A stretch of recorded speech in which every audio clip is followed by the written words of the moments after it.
So it is just me and Derek sitting on the couch. He's laying there spending time with mommy while mommy is working on her lesson plans. Braylon is taking a nap, so I'm able to get some work done. I try to take advantage of those nap times because when you have a 1-year-old running around, it's really hard to get things done. I have my comfy blanket. I love my blanket, but actually, I was covered up in it, but I put it to the side so I can put all of these papers down. Oh, see my fuzzy socks? It's fuzzy socks season already. I'm so excited. So here's my makeshift desk.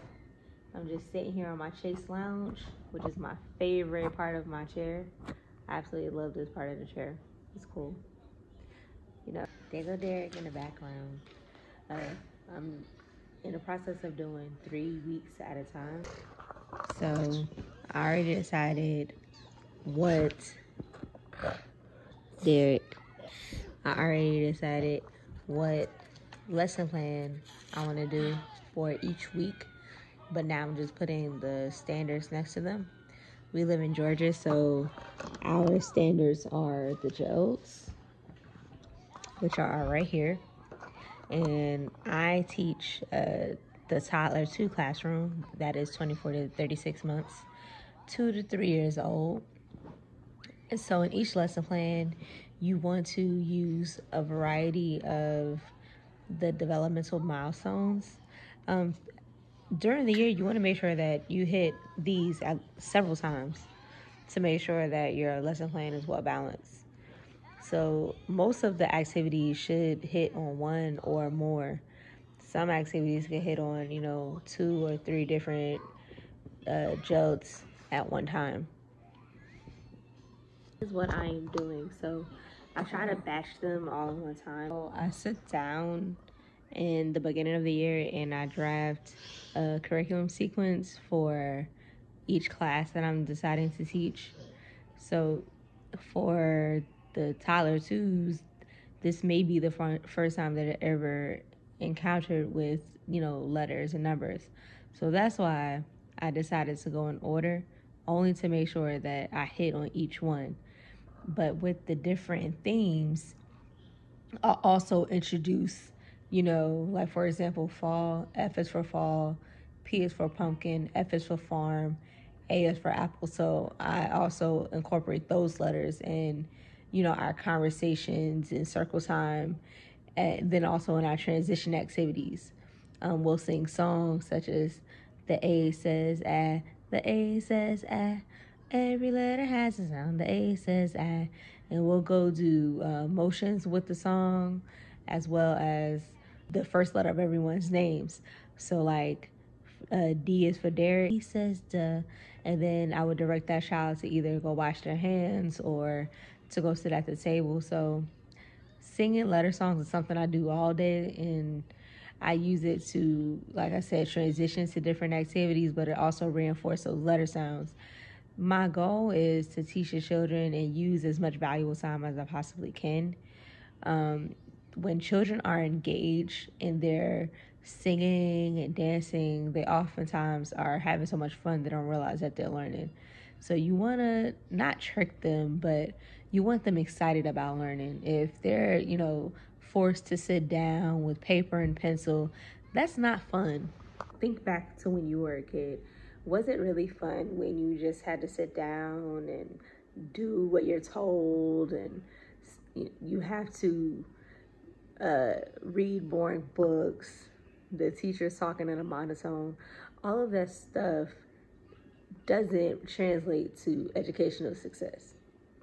So what you really need to do is make sure that you have interesting activities so that you can catch, especially young children's interest.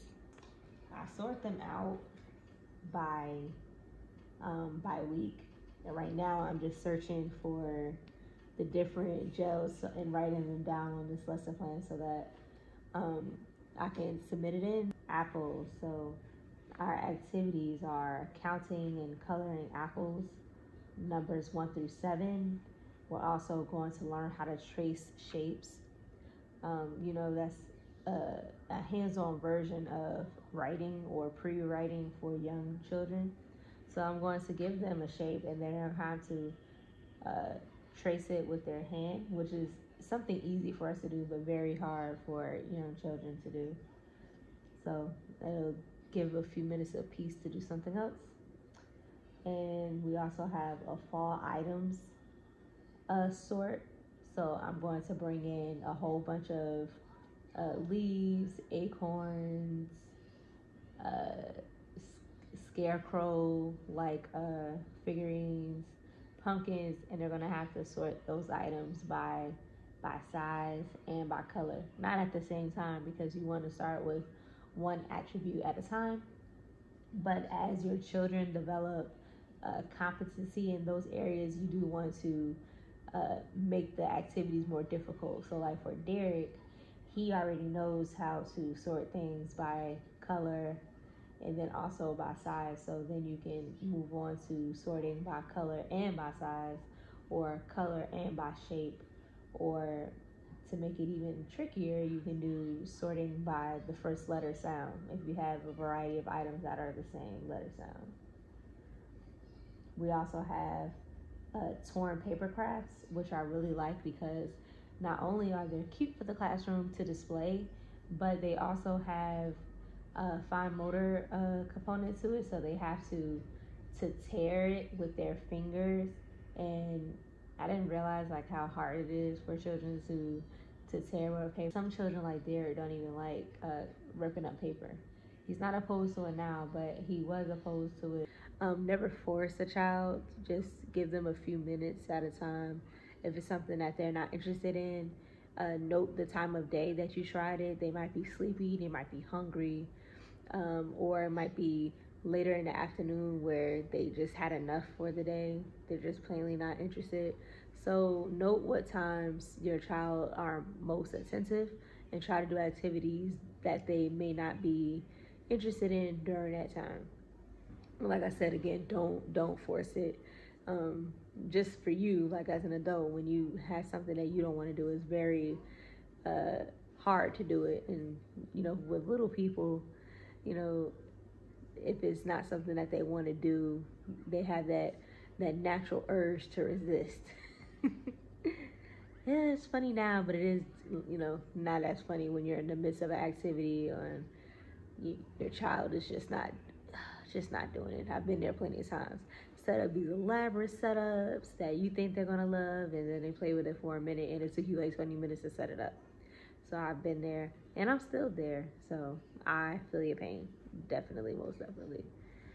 I also have a farm lesson plan that I'm doing, and fall, because we just experienced the first day of fall a couple of days ago. It's a perfect opportunity to discuss the differences between summer and fall. With the young ones, it's really, really simple when you can go outside and show them the leaves changing, the acorns falling down.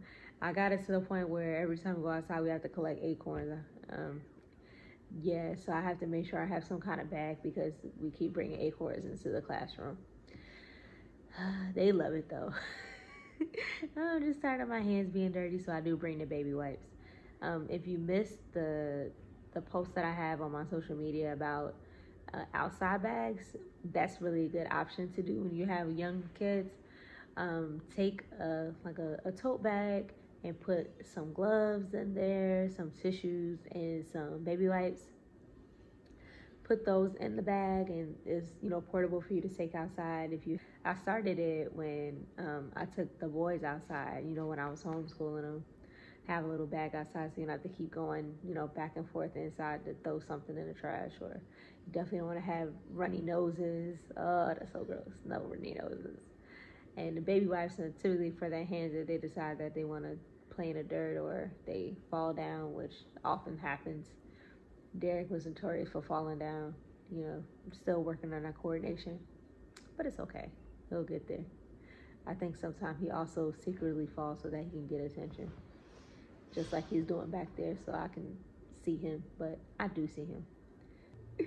I love my boy. Right, Derek? See, I know you're paying attention.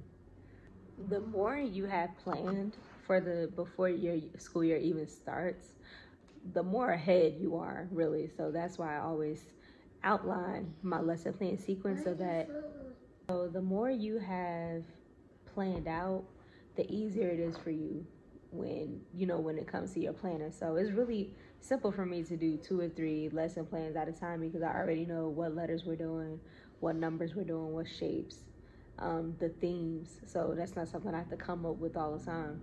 And these are not set in stone. I have made subtle changes like, okay, instead of just doing all about me, I want to do families. I want to focus on uh, friendship. How can we be good friends? And also about me. Learning about yourself also ties into learning how you also can deal with friends in stressful situations. So I also like doing that, regulating emotions during the first week of school because some children aren't you especially coming out of a pandemic, they're not used to being around other children. So I give them those tools so that they know, okay, I can walk away. I can try to find something else to play with. I can ask the teacher for help. I can wait my turn. I can share. These are all important tools that, youngsters need in their tool belt to be able to deal with difficult situations that arise when they're outside or in the classroom playing and just dealing with each other in general. Also, in case you didn't know, um, teaching something to a child once is not going to stick. Even if you taught a child the letter sounds and for a whole month they know it, if you stop and go back, like let's say even a month later, and ask them if they know like all of the sounds, most of that information is lost. Just think about the summertime. A lot of teachers cringe over that, our parents too, over that summertime memory loss of all the skills that they learned. That stuff is true. If you don't reinforce it, on an ongoing basis, on a frequent basis, then those skills are lost. So that's another good reason to have a lesson planning sequence. So you have a snapshot in front of you of what you taught, so that you know what you need to go revisit again. Imagine my tea here, and also sometime I'll play classical music in the background. But right now, because I'm talking to you guys, there is no music. But soon there probably will be after I turn this off.